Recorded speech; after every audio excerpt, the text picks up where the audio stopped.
À l'ouverture de votre smartphone, vous vous trouvez généralement sur le bureau principal, qui est symbolisé par la maison dans la barre de défilement des bureaux. J'ai ici 4 bureaux et vous voyez que je peux les faire défiler de gauche à droite. En appuyant sur le bouton central, je reviens à mon bureau principal.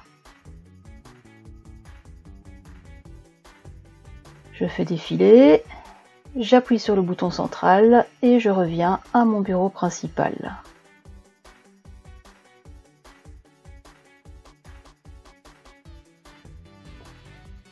Le menu des raccourcis de paramètres est accessible en glissant votre doigt du haut vers le bas de l'écran. Il faut parfois le faire une deuxième fois pour avoir accès à toute une série de paramètres, comme par exemple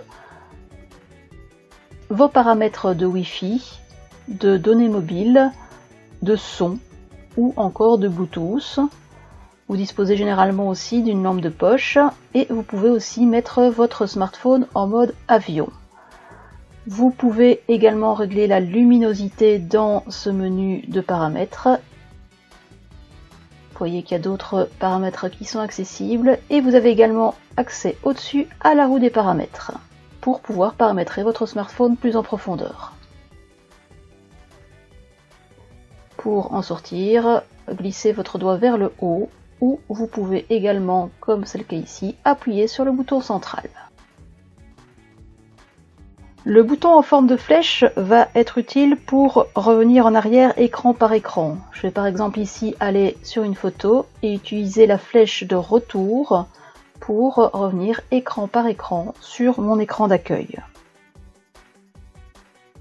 Le troisième bouton en forme de carré, ici ce sont 3 petites barres, va me permettre d'afficher les applications déjà ouvertes sur le smartphone. Vous voyez que j'ai fait défiler de gauche à droite, parfois c'est de haut en bas, cela dépend des modèles.